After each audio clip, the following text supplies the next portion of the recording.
Welcome to the Show Studio's fully digital live panel discussions in collaboration with Harrods. For Spring-Summer 2021, experts from all parts of the industry discuss and debate the most important shows of the season. Today, on day 3 of Paris Fashion Week, we're going to be discussing Christian Dior, Spring-Summer 21. I'm Bella Gladman, a writer and editor, part of the Show Studio editorial team, and I have some wonderful panelists with me who I'd love to introduce them. To introduce themselves. Peju, can we go to you? Please introduce yourselves to the audience. Hi, I'm Peju Obasa and I'm a knitwear designer based in London. Maria? Hi everyone, I'm Maria Milano. I'm head of womenswear and head of children's wear at Harrods. And Joshua? Hello, I am a sustainable women's wear designer, freelance writer and model with First Model Management. Fabulous. So we've got people from, You're good. Cool. All different parts of the industry with us. And actually, I'd like to start off, before we get to breaking down the Christian Dior collection, kind of talk about how we found Fashion Week and Fashion Month so far. What are the main themes that we've been kind of seeing kind of come out of the shows so far? And how well do we think Dior fitted with what we've seen across the week? Joshua, you want to go first? Yeah, I have mixed opinions because I thought, obviously I reviewed London Fashion Week last week and I thought that was quite successful. There are a number of different designers that showcased some really exciting collections, but there was a sense of ad hoc kind of manufacture to everything. Everything was done in a very different way, but which meant you had some really exciting things and you had some things that failed altogether. But now when we move to Paris, I feel like there's a strange air because there's a rise in coronavirus cases throughout the world. We're seeing a second wave play out and it feels, as it did back in February and March, it feels odd to be showcasing large shows. I know they've planned and they've prepped for this, and they obviously have safety measures in place so that they can go ahead with these shows in a different manner.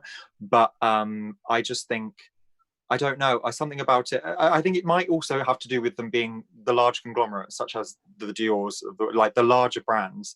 Because also going back to London, Burberry is a large brand of, I would say, equatable scale, and I thought their show was lackluster. I think when you have these large productions in the midst of what is a pandemic, when people should be slowing down, I feel like it feels a bit strange. Also, I read this morning, I haven't had time to research, but I think that Kering haven't showed, any brands under Kering haven't actually showcased anything, which I thought was quite interesting, because that could mean that perhaps they are not making as much money as they should be, or they haven't got enough money to put on a production, or whether they just in general, whether they feel that it is better placed to just sit back and wait until next season, wait until next year.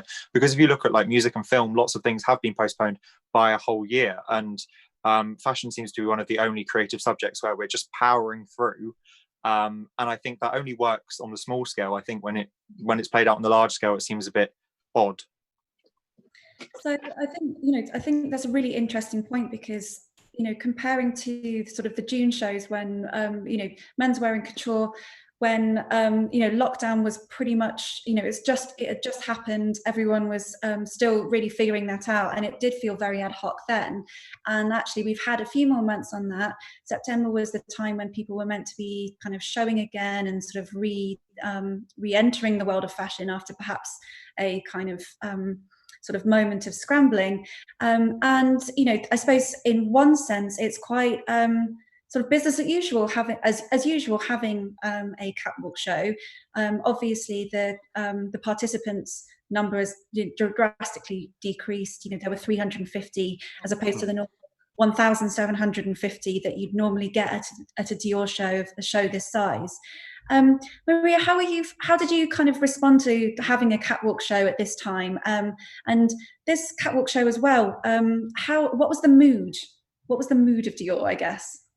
I mean, I guess having bought all of pre-collections through Zoom, I have to say that, as a buyer, it really felt like that creativity was really missing, and that, the whole reason why we're in fashion and that emotional connection. I think designers did a phenomenal job to pull together what they did. They're always the more kind of commercial portions of the collection, but it definitely got into, from my personal perspective, I actually felt quite elated when I saw, you know, regardless of whether it was a physical catwalk show or a film, or I just, a lot more creativity coming to the fore. I just felt like I was able to remember the pieces that I was buying. I was able to make a connection with the designer's message a lot more. I mean, I personally, you know, completely adhering to, you know, and understanding where we are in the world. I personally did feel a bit of FOMO, you know, not being able to be in Paris and be able to, you know, partake in the moment. And I loved that London had a real kind of, you know, a mix of digital, but a few sort of, you know, intimate presentations. I think, you know, very much Dior adhered to all of the, you know, socially distancing guidelines. And, you know, you could even see the singers that were there. They were placed far apart. Everyone in Paris was wearing a face covering. So I think, to be honest, as a fashion industry, we do, I wouldn't say it's necessarily business as usual, but we do need to get back into the commerciality of it, because it's, you know, it's really going to hurt businesses and people's welfare and, you know, individuals, and also for your psychology. I think it's really important to, you know, have some sort of element of creativity. So, you know, I think Paris, it's also raining at the moment, so it does feel a little bit gloomy, but, you know, I personally, I love the expression of the runway. I felt like it was needed for me. Yeah. And Peju, how are you feeling about kind of the sort of transition or the deliberation between runway shows and sort of alternative kinds of presentation like fashion films? Have you been enjoying the digital only fashion weeks, or actually are you missing that kind of experiential side of fashion? I think it's been cool watching the digitals, because a lot of them have been quite immersive and just like easy to interact with in a level that you can't really get when you're at the show specifically. But obviously, it's always nice to have the presence of being at the show. I mean, the Dior show looked incredible. The choir with the Italian singing, and just the vibe, the whole mood. There was a lot of concept behind it that you could blatantly see on the catwalk that I think was pretty good to see. Awesome. So let's talk about kind of, actually, I think there was something very interesting that you picked up there, Maria, this idea of sort of like maybe a gloominess or a slight kind of a slight darkness to the Dior show, obviously with this kind of cathedral church-like setting. It's, you know, it is quite dark. You know, you do have these big windows kind of putting you in a place of sort of awe and reverence. And although we can't hear the soundtrack, what it was it was by Michel Gobert, and he organised a group of singers to hang on, let me find this exact thing that it was about. It was amazing. It was called Sangue de Rose, a moody 19th century piece in which women sing about their newfound lack of limitation after their husbands have all been sent to prison, which is a huge concept to have as a show soundtrack, very alternative to, let's say, Versace, which was like club bangers. The soundtrack really created a sense of sort of, I guess, it was quite eerie, and some of the singing was quite, you know, it felt like screaming at parts, but there was also some like beautiful harmonies as well. And I kind of wanted to talk a little bit more and ask you all to reflect on this idea of like this idea of gloominess, or slightly, it wasn't a comforting show experience. It wasn't, yeah, let's have a party. It wasn't, okay, we're going to break through. It was actually quite a somber tone. And I wondered what you felt, all of you, about that sense of optimism or realism, perhaps, that Maria Chiuri was kind of trying to display here. Like, how relevant do you think that is to now? And did you enjoy it, or did you think maybe you would wanted to see something else? Anyone can go with that one. Whoever's got that first.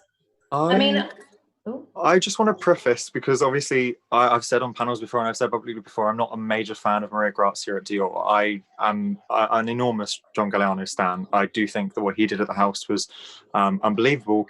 But I'm very wary in when I critique Maria Grazia, because I understand that the general media seem to pile on to this level of criticism and have an understanding that a lot of people don't like her at Dior, and sometimes it can come across slightly misogynistic in its tone. So I am always wary, but I do think consistently season on season it is always a bit dry. This, because like you were saying about the song is a funeral song. Now that's fine in terms of like if you get down to the absolute bare minimum of what the music is, it's a funeral song from it was famous in the 1960s and 70s, I think, if am I right in saying that? No, that's a different reference. 19th century, 19th century Corsica, yeah, Sangha Rossa. It's a funeral song. Now, I don't know. It was all of the reviews. I don't know whether all of you have read them. They're resolutely like depressing. Business of Fashion called it plain.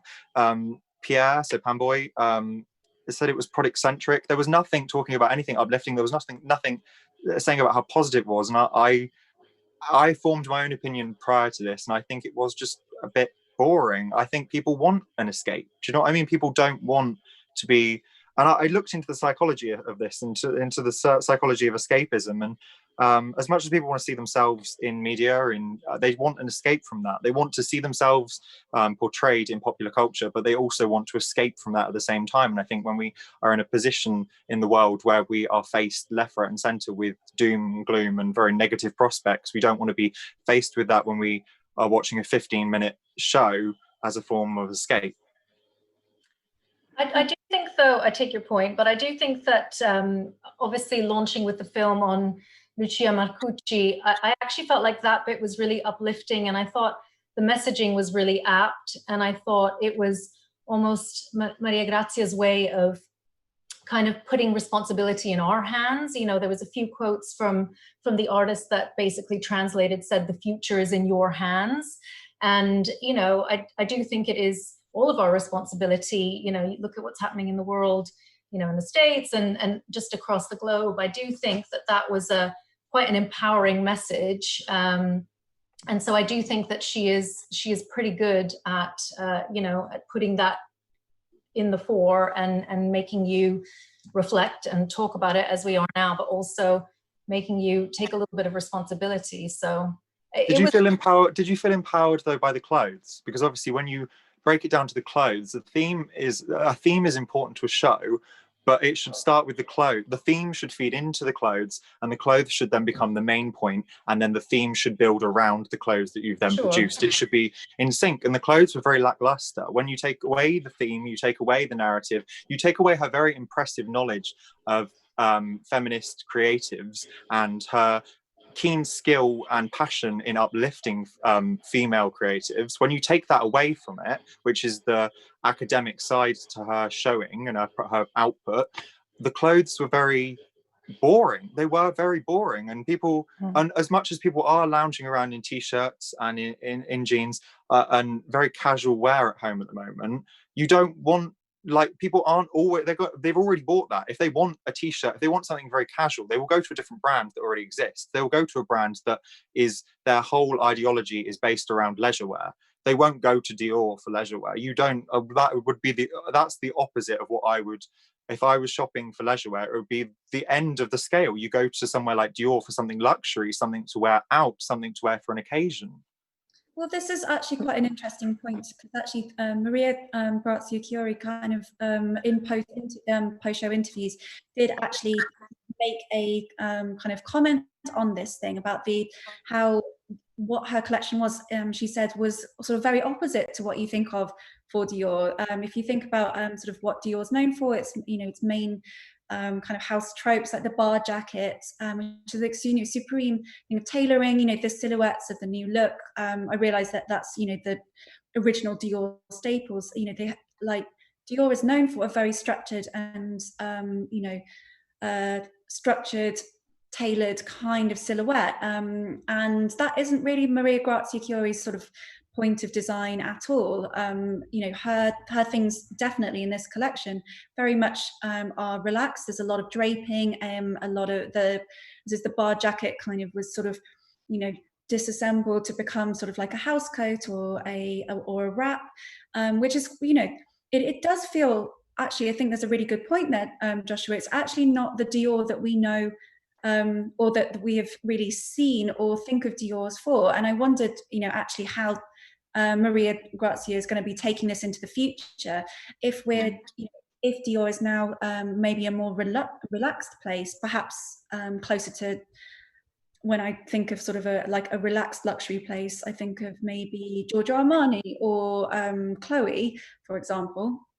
If Dior is this kind of thing, what does that say about empowerment if empowerment does no longer look structured and powerful in that way? Peju, what do you think about that?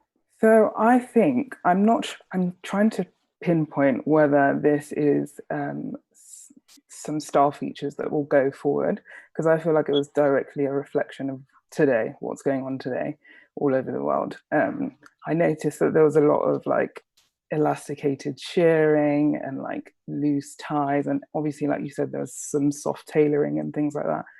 I don't know if that will go forward. I feel like that is literally just a reflection of the time, because like you were saying, Joshua, I don't think people will necessarily go to Dior looking for that relaxed style when you can possibly get it elsewhere. But I do feel like there was a lot of attention to the detail. When I look at shows, I usually just go to the knitwear or crochet. And there was a lot of fine details. Like I love the fine gauge knits with the prints on it and the like slightly shimmery embroidery. So I feel like some things were considered, but I don't think that this will be like a style feature of Dior. It's not a sort of longer direction. And Maria, you've been working in your sort of tenure as head of womenswear at Harrods. As you've been working with Maria Grazia's collections and presumably Rafsin before that with Dior, how have you seen kind of Dior's trajectory change across time? And is that reflected in the other kind of luxury brands that you're buying? Is the trend in Dior this very similar to what everyone else is also doing?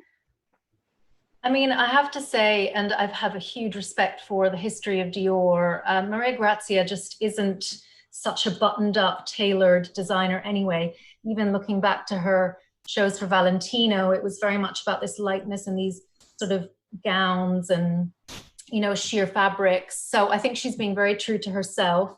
And I have to say that of all of the Dior, creative directors, she's phenomenally commercial, actually. And I think Dior have really a match made in heaven in with Maria Grazia, of course, but also in their CEO, Pietro Beccari, who is literally just such a force to be reckoned with. He's very energetic, he's creative, he's bold, he takes leaps forward, and he isn't really afraid to make mistakes, I think. So he'll try something if it sounds a little bit far-fetched, if he thinks it's sort of the right thing to do. So, I mean, commercially, Dior is on fire. It has been for a while. It's, of all the super brands, I'd say it's the one that's showing the biggest growth. They're all big and powerful, but it's the one that is currently, and pretty much across all categories, so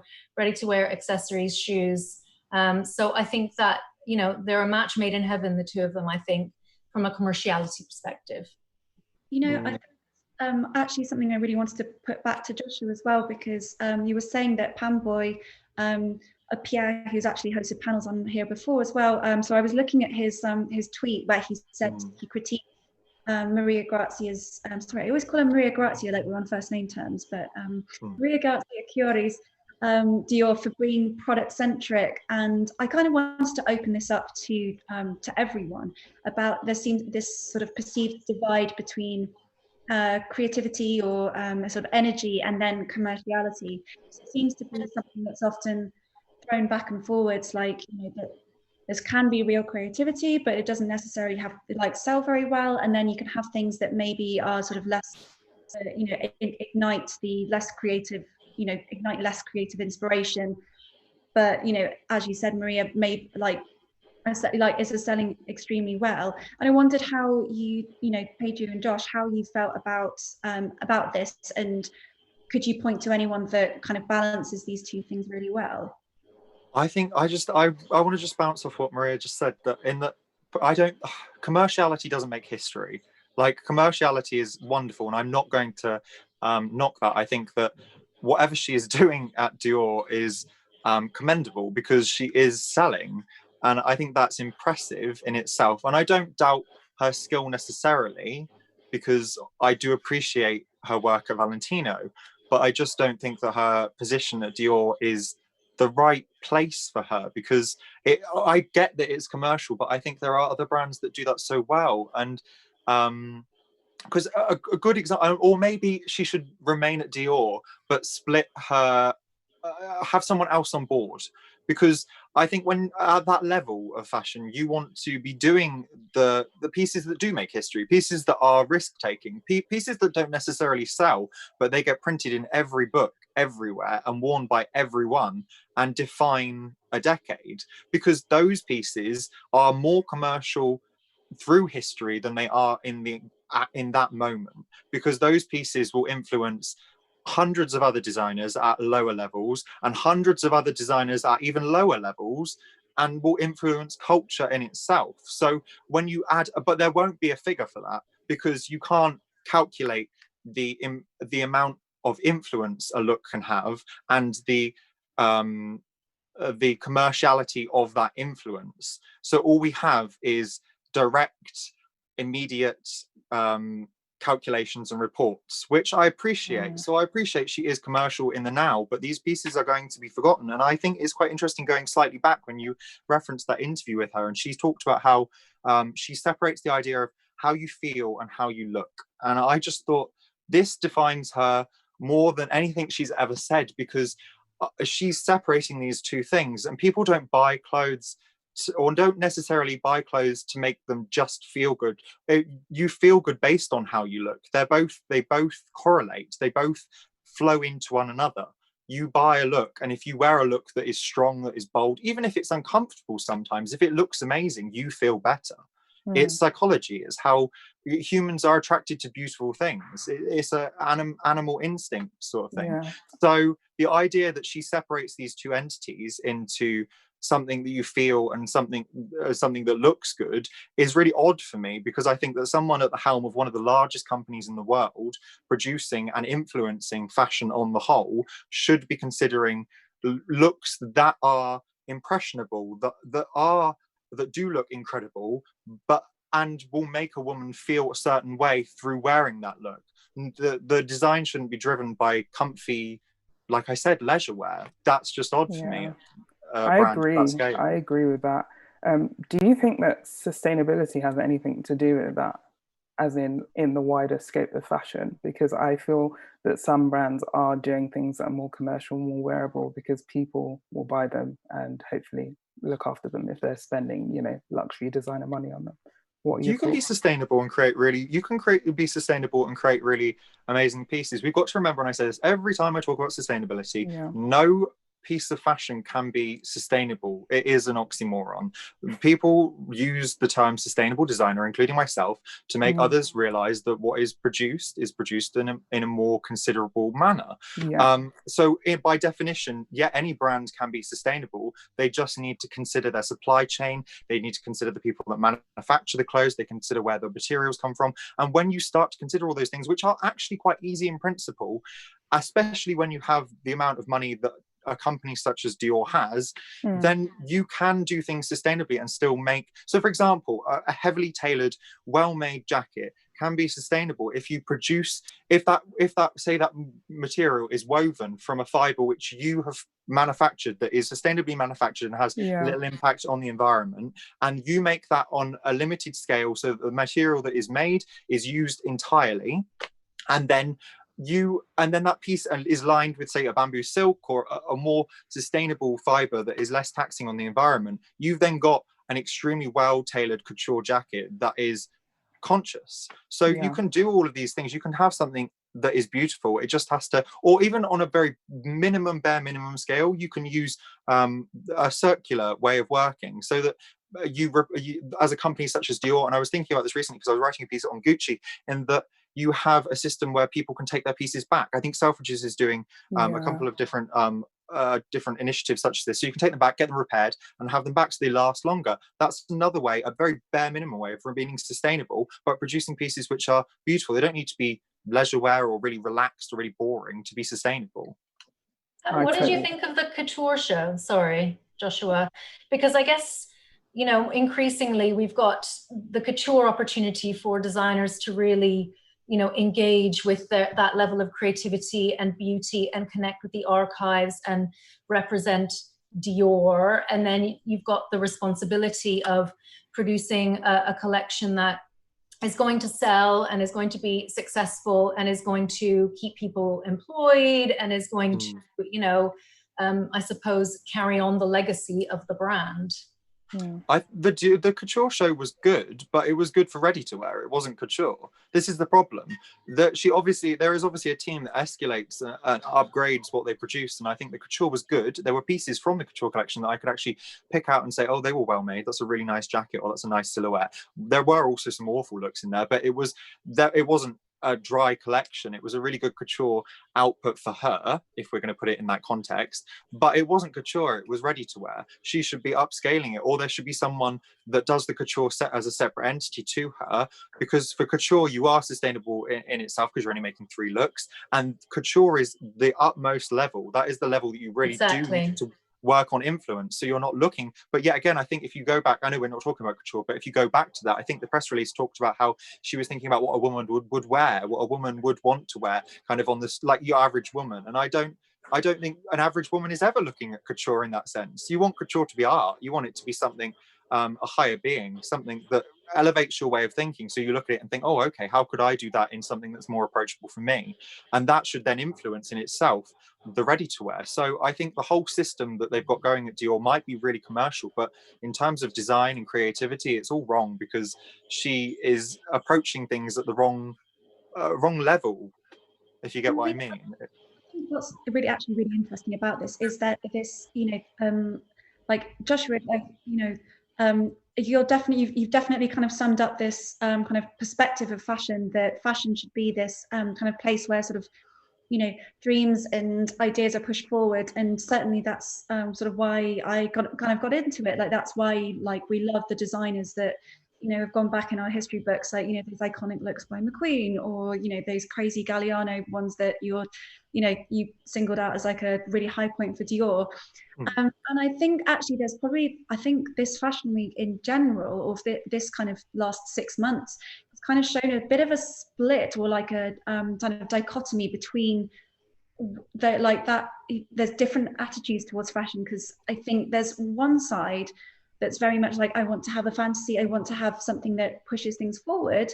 And then actually you've got another side that's like, I actually am feeling very introverted, very kind of internal looking. I want to hide. And I feel like actually in terms of Maria Grazia's kind of commitment to like sort of femininity, bohemian kind of silhouettes, and like sort of, you know, peasant inspired, that seems like a more comforting and familiar version of what her fashion looks like, which will definitely appeal to quite, you know, a number of people, especially, you know, luxury customers who might be concerned about their, you know, about their business, like, you know, their incomes coming forward.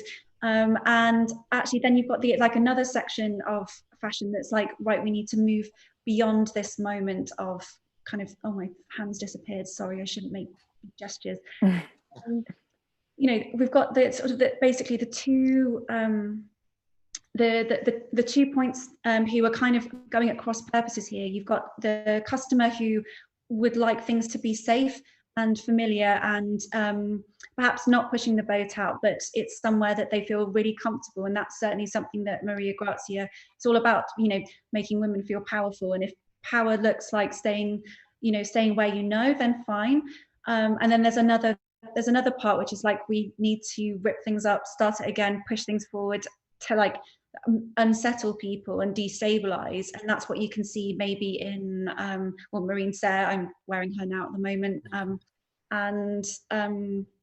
you know, because I think actually what's very interesting about Dior coming where it was on the schedule in day 2 was it was really set against all these future facing brands like Capani, like Marine Serre, like Otterlinger, and then you had Dior, which was very much I felt like you said, Maria, you know, it was not necessarily a look back, but it wasn't the kind of grand step into the unknown, you know, that, you know, totally re-envisaged what the Dior message is.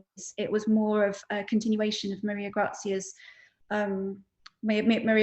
work, and I wonder actually how you felt about kind of where the luxury customer's going at the moment. Are you seeing many people that are veering towards sort of futuristic stuff, or are you seeing people going towards more classics and more staples?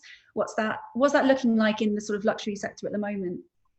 I mean, definitely people are gearing towards investment, whatever that looks like, you know, from an aesthetic perspective. It's very personal to the customer, but you know, people really wanting timeless. When I say timeless, I don't mean sort of simple or classic, but I just mean pieces that will wear, that will last, that will have longevity, that you can pass on. And so we're actually having a great time in accessories, having a great time even in sort of jewelry and fine watches, because these are almost heirlooms that you can pass on. So we actually do have the appetite from the customer, you know, to make these really considered purchases.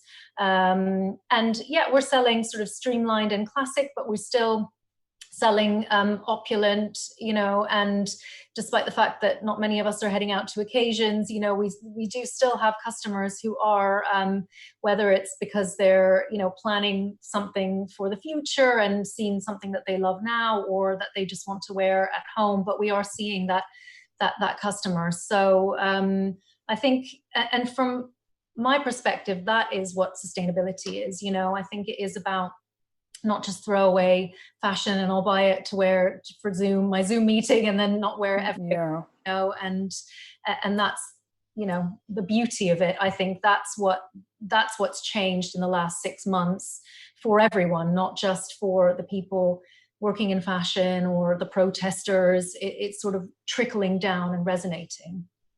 Yeah. One thing that I wrote down was I thought this collection was very work from home grandeur. But like you're saying, I feel like people are looking for more than just work from home. Like, I feel like society as a whole is kind of bleak right now. That life has always been uncertain. So I don't really get why. I mean, obviously, I know like the situation has been emphasized, like everything has just been inflated. But I don't understand why there's no sort of outbreak of looking into the future with something a bit more, you know, bright and cheerful, and just like gorgeous pieces like Josh was talking about, like those iconic pieces that we'll remember for, you know, a long time. No, I think that's a really excellent point, and you know, especially when you know, the influence of the artist. The artist she was influenced by this collection was Lucia Marcucci, and Lucia Marcucci. Maria corrected my pronunciation earlier. Whose work was sort of, you know, big in the 60s and 70s, as you were mentioning earlier, Joshua, and you know, was using these kind of voices of like women's liberation contrasted with sort of the contemporary depictions of women. And I wonder actually if maybe Maria Grazia could have pushed a little bit further in terms of contrasting where fashion is now with a futuristic looking thing, or trying to push the boat out even further. I know, Josh, you said you felt the clothes were boring and could have had some more excitement.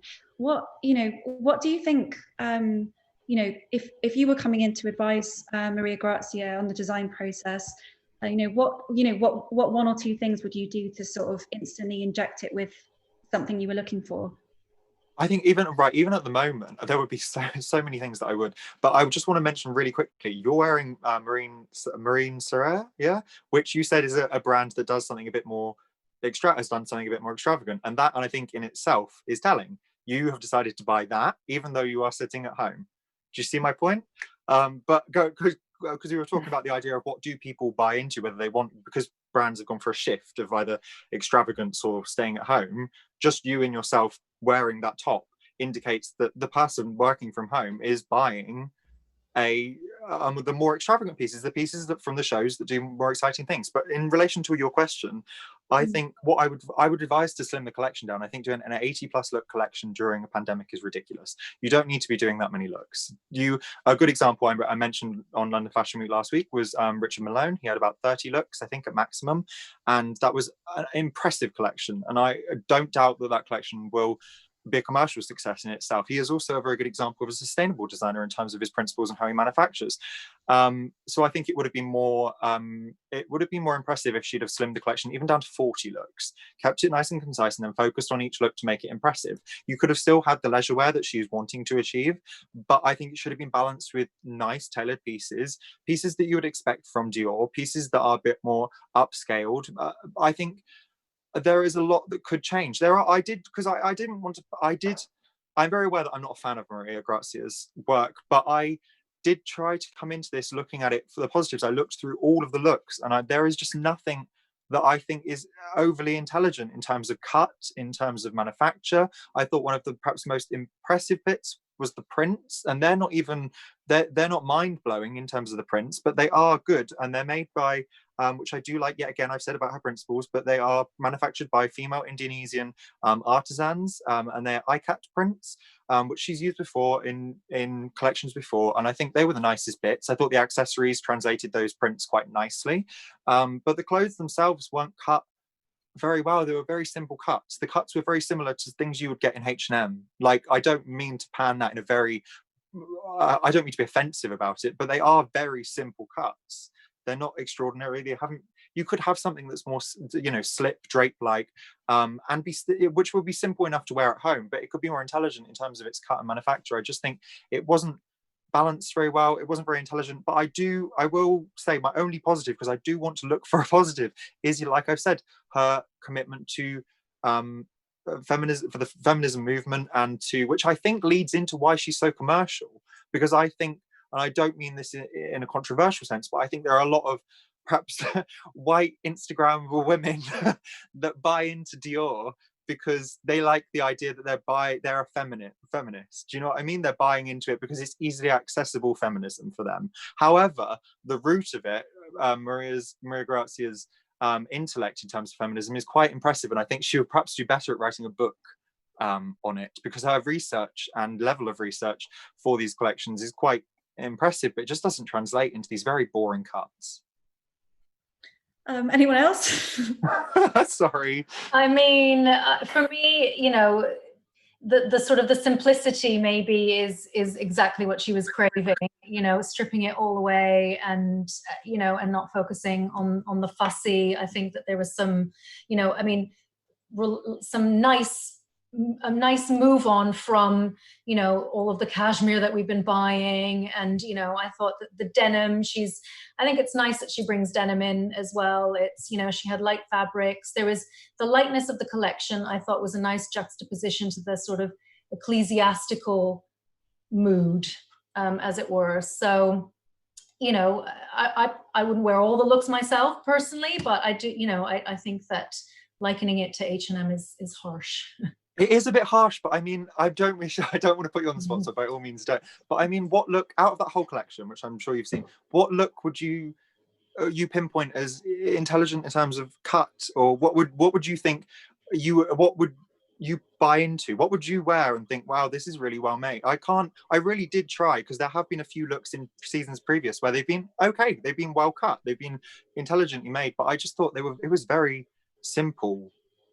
Was there anything what look would you pick? I mean, I like the dresses. I thought the dresses that, they were simple, light. You could kind of dress them up, dress them down. And then I liked a couple of the denim pieces. And then, with my beady commercial eye, I was just looking at those culottes and those skirts stamped with Dior on them and just thought, thank you for moving the print on, ready to wear. So, I think that those will definitely work for sure. And I suppose for those women that are buying into the feminism, that cookie cutter, it's all packaged up nicely for you.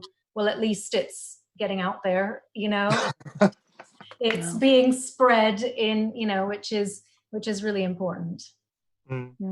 I agree with that. I definitely feel like obviously there's been like a huge highlight on just even like the Dior chin up campaign that's going on Instagram is quite cool. But interestingly, to what you said, Joshua, I do think some of the things you said were quite true, but I definitely feel like there's lots of craftiness going on in this collection. Me looking at it from a knitwear point of view, there was lots going on with obviously the prints and the crochet and then the embroidery I appreciated, and just the different techniques that went into it that obviously couldn't be compared to high street. But I understand what you mean. I do, however, kind of like the collection. I wouldn't say it was one of my favorites, but I definitely am able to pinpoint some things that I think were quite cool. I wanted to sort of add in the thing about Maria Grazia's designs is that they are, I guess, like you said, Josh, there's, you know, they're sort of like the opposite of standout in a way. What they're not is walking into a party and being kind of the center of attention in a room, if you know. But I think there's also another part of fashion which maybe isn't into that as sort of a defining factor of whether an outfit is kind of like works or not. There's like I guess the opposite between you know your fabulous person that like turns a look, and then you know someone who's a bit more kind of a facilitator or a background player. And I wonder if actually you know that's this collection, if it, you know, with its muted tones, you know, these are things that you can imagine in a kind of like a lifestyle around.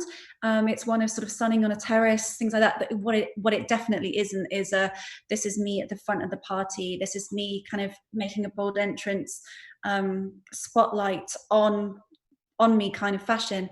And I think, you know, if you're looking to Dior for that kind of spotlight fashion, like Maria Grazia Chiuri, she's not that kind of designer, which I think Maria, you kind of made a point about earlier, that she's much more laid back in her vision, which can be disappointing if you think of it. If you think of Dior as a kind of, you know, genre defining thing, but in terms of actually maybe catering to how people are feeling, it actually might be a little bit more appropriate, or something that, you know, I'm wearing Marine Sarah at the moment because I'm here hosting and being on camera. I'm trying to sort of make a point and to be kind of a noticed person, but probably actually my normal style might be something a little bit more relaxed and probably less the, you know, I'm a very no makeup kind of gal. I want, you know, not that this Dior collection is sort of, you know, my favorite one of the season. It's, you know,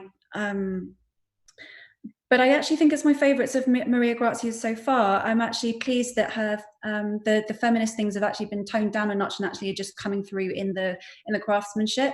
I wasn't a huge fan of the slogan t-shirts, and I'm really glad that actually she's putting feminism in a really useful place, which is actually in the production and the kind of the campaigns, rather than having it emblazoned upon t-shirt. Right. And I feel like if she had done like you know, a whole 80 looks of gowns, we would have been like, oh my god, so ostentatious. It's not at the time, she's out of touch. You know, what is she thinking? She's been stuck in her studio and we're all here living reality. So, you know.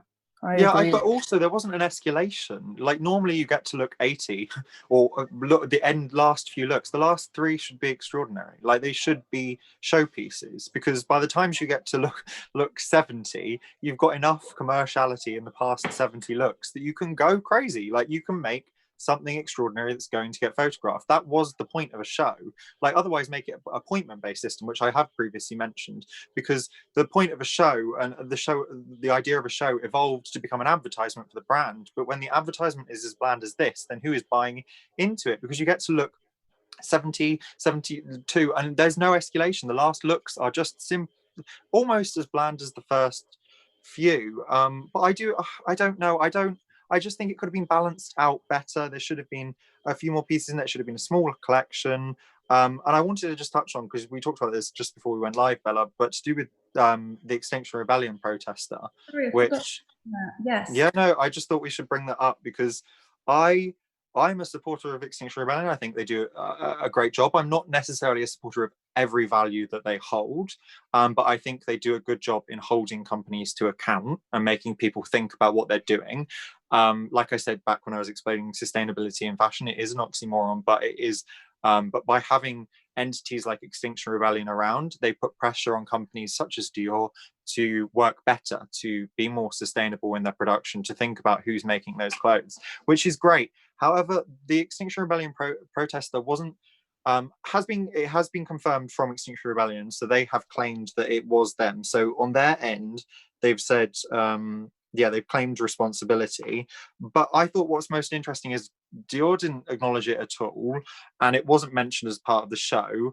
But there wasn't a fuss made either. So a lot of people at the show and online were very confused as to whether this was intentional or whether it wasn't. And I think it's because we've had so many years of disingenuous protest from Dior, and Maria Grazia's half there, half not, half interested.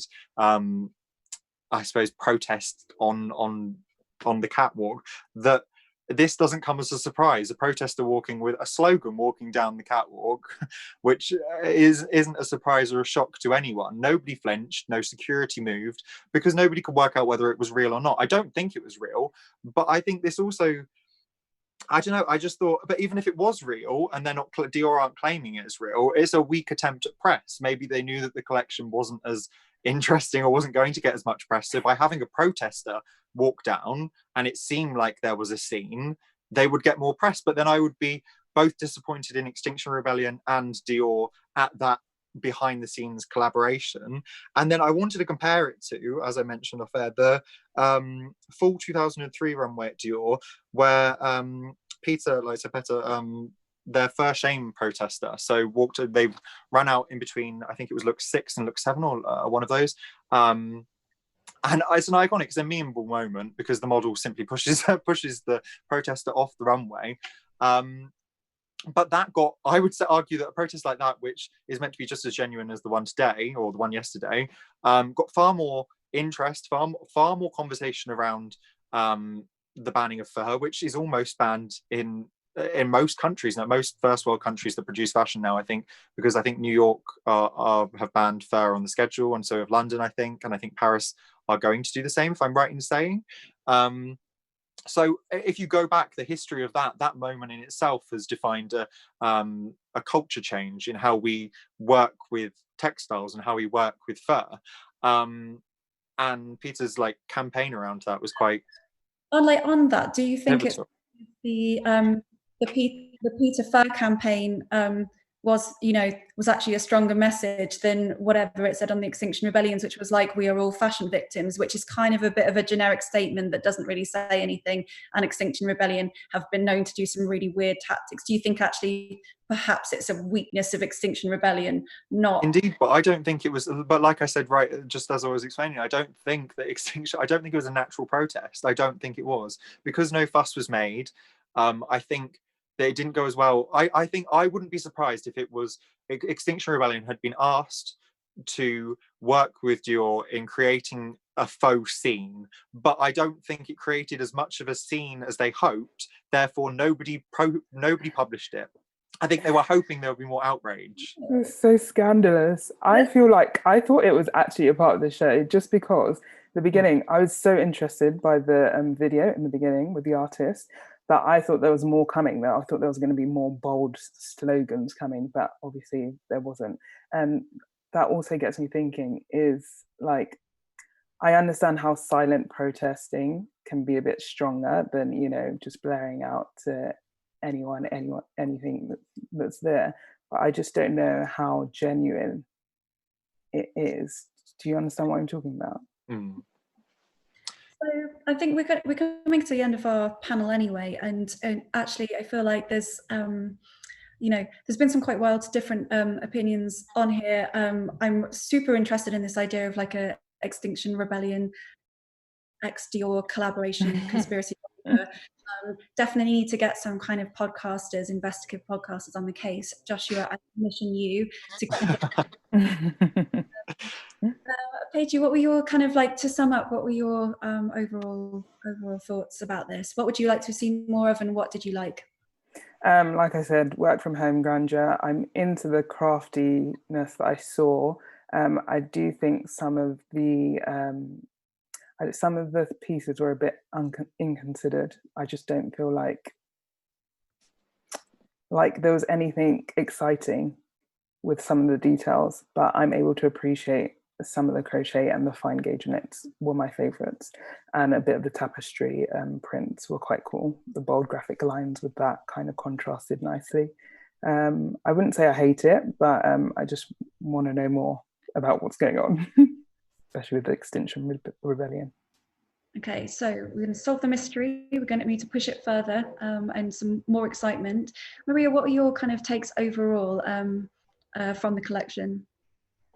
I loved the film at the beginning, and I loved that they brought in the model slash actress onto the runway. I liked her look, actually, Joshua. I thought that was a strong look. It wasn't my favorite Maria Grazia show, but I did think that it all came together and it gelled nicely. I think 80 looks is a lot for any show, for any designer, to be honest, but maybe particularly in these times. But I did appreciate the sensibility and the simpleness of it, I think. And then, you know, I might be biased. I'm Italian, so I always like the Italian connection that she brings to a very, very French house. Absolutely. And Josh, would I be right in saying is that your kind of conclusion is Maria Grazia out, someone else in? Not necessarily. I just think she needs to work with someone else. She needs to collaborate. She needs to bring in people that will change the overall shapes. I think if I was to, good takeaways from this is obviously, as always, her feminist stance. I think the textiles were strong in themselves. I think the show was lackluster and the cuts weren't as good as I would expect from Dior. But I think if you look at people like Kim Jones for the menswear at Dior, then that is where I've talked to people that are buying, women that are buying Kim Jones for like the menswear and wearing themselves. So I think perhaps if you inject some of that, because his stuff is really nice tailored pieces, if you inject that's coming to Fendi, isn't it? So that's very exciting. Yes, well, Fendi was the other a little while, there was about a few days back, and that was quite good actually. But anyway, if you inject some of that another element, something that arcs back to what you would expect from Dior, matched in with her Italian sensibility and those very mundane cuts, then I think you would have a nice balanced out collection. Yeah. We've got a lot of recommendations from Maria Grazia. But I think essentially what we're saying is probably maybe not our favorite, but you know, it wasn't the worst thing we've ever seen. But thank you so much to all of my panelists for joining us and convening their expertise. Thank you to everyone for watching as well. For more extensive Fashion Week coverage, be sure to visit Harrods 5th floor and showstudio.com. And if you're watching via Show Studios YouTube, be sure to like, comment, and subscribe below, and we'll see you next time. Thank you. Thank you. Thanks. Thank you.